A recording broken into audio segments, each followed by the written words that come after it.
बचपन से ही खूब सुंदर थी। उसके लंबे लंबे घुघराले बाल से हमेशा उसका चेहरा ढका रहता। अरे भूत भी बनकर घूमती रहती है, चल तेरे बाल कटवा दूं। अच्छा क्यों भला?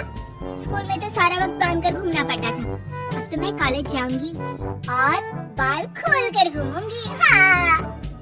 अरे ये बाल देख रही है, ऐसे लगता है जैसे मधुमक्खी का छत्ता। खैर, घने घने घुंघराले बालों से राइना सुंदर तो लगती, लेकिन उसे संभालना उसके लिए बड़ा काम था।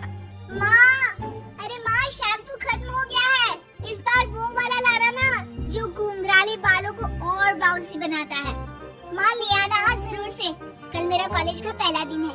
मैं चाहती हूँ सब मुझे देखकर जले। अगले दिन राइना कॉलेज पहुँचती है, जहाँ एक लड़का उसे छेड़ते हुए कहता है, अरे लगता है चाउमीन में सोया सॉस कुछ ज्यादा ही गिर गया। अरे मुझे तो चेहरा दिख ही नहीं रहा।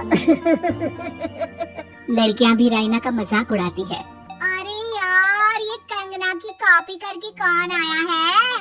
लोकल कंगना और कौन? राइना को सभी पर गुस्सा आता है, लेकिन वो कुछ नहीं कहती। स्कूल में तो बाल बंदे ही रहते थे, लेकिन कॉलेज में राइना एक लड़की से कहती है, हाय, मेरा नाम राइना है, मुझे आर्ट्स डिपार्टमेंट में जाना है। कहाँ से है रास्ता? अपने बाल हटा कर देखो, सामने ही बोर्ड लगा है। राइना को कॉलेज में भी दोस्त बनाने में दिक्कत आ रही थी। वो रोते रोते घर आ जाती है। माँ, मैं क्या करूं? आज तो सारा दिन लोगों ने न जाने क्या क्या बोलकर मेरा मजाक ही बना कर रख दिया। माँ प्लीज कुछ करो ना मेरे बालों का। मैंने तो पहले ही कहा था कटा दे, पर तू। अरे कटाने से क्या होगा, उल्टा जो थोड़े बांध कर ये इन्हें समेट सकती है ना, वो भी नहीं कर पाएगी। तो क्या मेरी कोई दोस्त नहीं बनेगी कॉलेज में, या मैं हमेशा लोगों के मजाक का ही शिकार होती रहूंगी? राइना जोर जोर से रोने लगती है। तभी उसका छोटा भाई आ जाता है और राइना के बालों के बीच एक पेंसिल छुपा देता है। तभी उसका दोस्त भी पीछे से आ जाता है। अरे ढूंढो ढूंढो, कहाँ है पेंसिल? मैं नहीं बताऊंगा।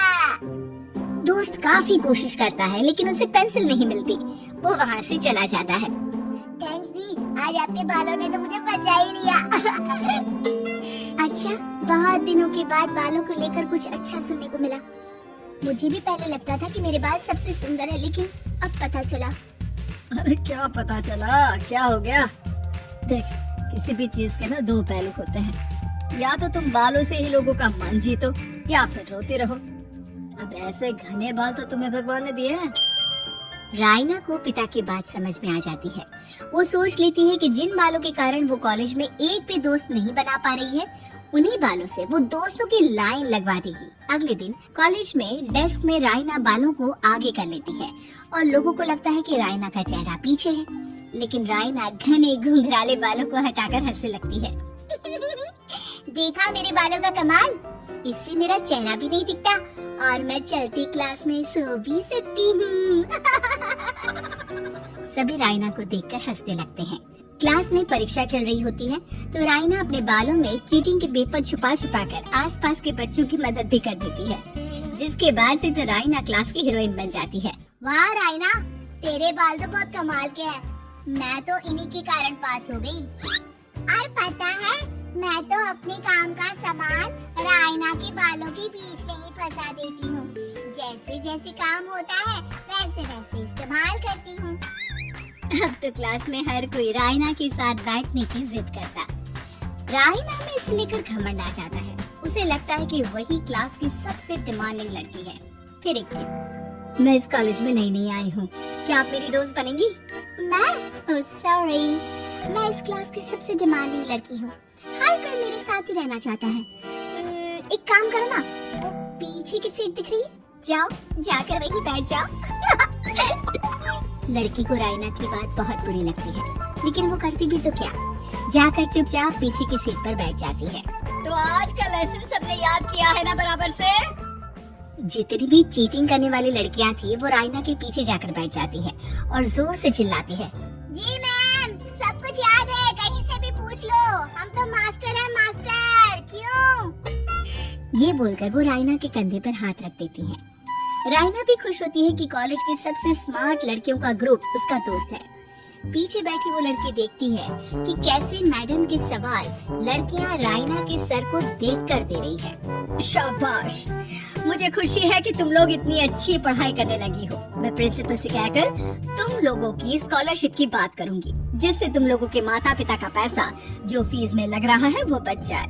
सभी लड़कियां खुश हो जाती हैं। टीचर के जाने के बाद एक लड़की कहती है, गर्ल्स, अब हम लोग ना सिर्फ सबसे स्मार्ट बल्कि सबसे इंटेलिजेंट भी हो गए हैं।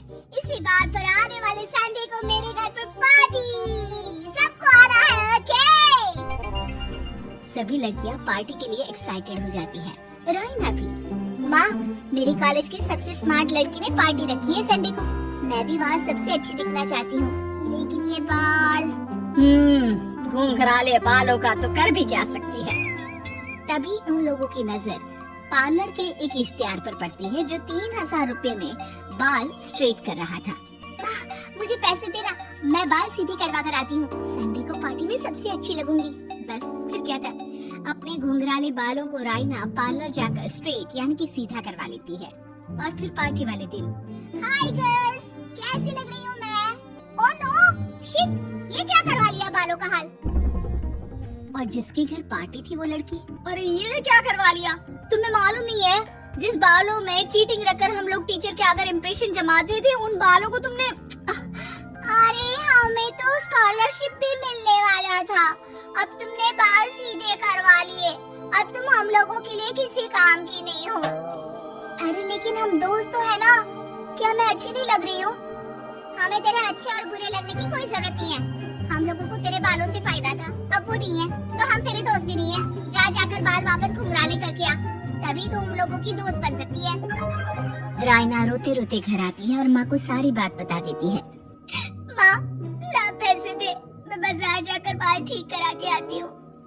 लेकिन माँ, मुझे ये बाल बहुत अच्छे लग रहे हैं, काश ये बाल मैं पहले ही सीधे करवा लेती। देख बेटा, पैसे तो मैं तुझे दे दूँ, लेकिन वैसे बाल करके तो फिर ऐसे दोस्त बनाएगी जो तेरे साथ मतलब के लिए जुड़े हैं। लेकिन इन बालों में तू ऐसे दोस्त बनाएगी जो तेरे साथ जीवन भर का साथ निभाएंगे। रायना को माँ की बात समझ में आ जाती है।